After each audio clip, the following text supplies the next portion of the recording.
When families fight over estates, it's almost never about money alone. It's about power, it's about control. And people get in just a little too involved where they shouldn't be. Today's story is one that every Florida probate lawyer and judge knows by heart.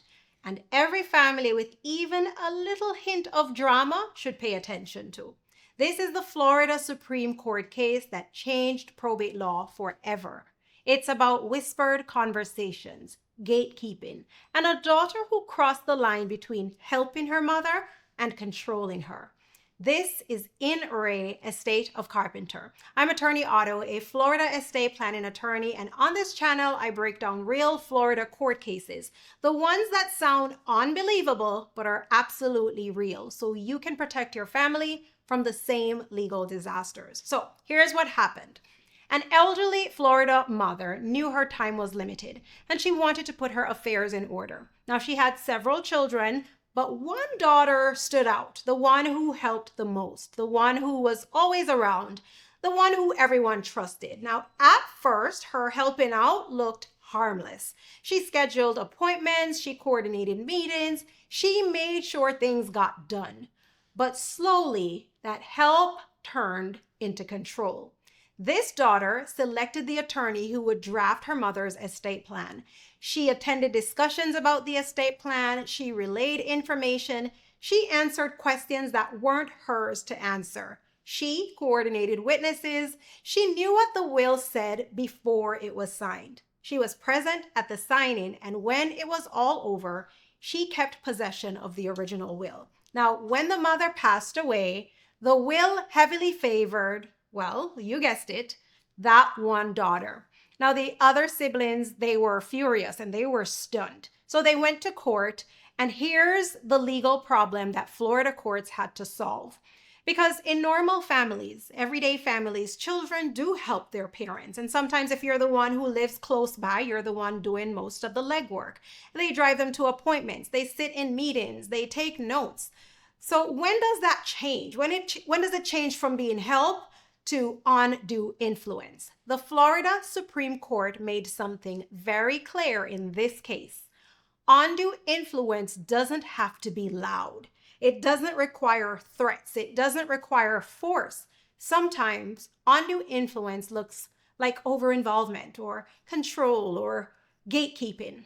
So to solve that problem, the court created a framework, what we now call the Carpenter Factors. And these factors are used to determine whether a beneficiary actively procured a will for their own benefit. So let me break these down for you in plain English. First, did the beneficiary choose the attorney?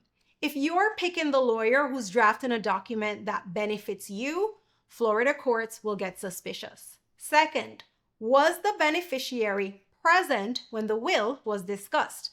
Sitting in the room, staring the conversation, answering questions meant for the testator. Third, did the beneficiary instruct the attorney on what the will should say? Statements like, oh, well, mom wants this, or she told me to tell you that. Those things will raise immediate red flags.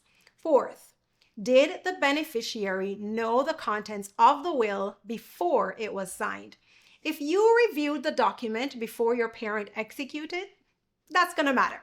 Fifth, was the beneficiary present at the will signing? Hovering nearby while the document that benefits you is never looked at as a favorable thing. Sixth, did the beneficiary select the witnesses?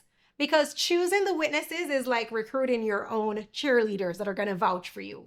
Seventh, did the beneficiary keep the original will afterwards? Because escorting the will out of the room, that screams control.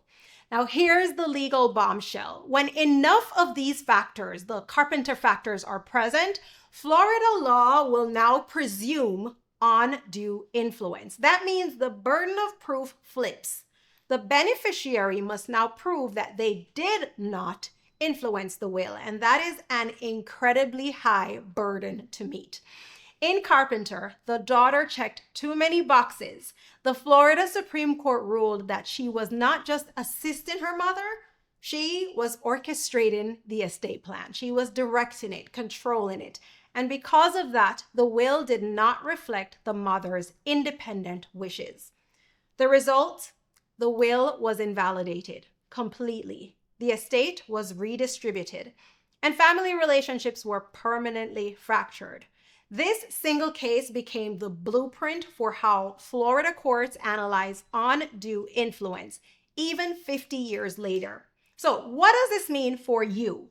It means undue influence doesn't require evil intent. It can be subtle.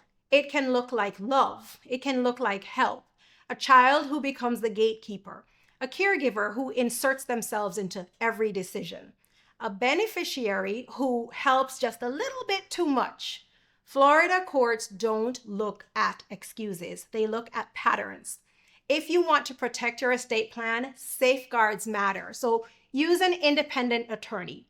Keep beneficiaries out of the room if possible. Avoid involving the person who stands to inherit the most. Make sure the attorney speaks privately with the signer. Document independent wishes clearly, because undue influence is one of the most common reasons that wills are challenged in Florida. And once those allegations start, it's expensive, it's emotional, it's draining. The Carpenter case is more than a legal precedent. It's a warning.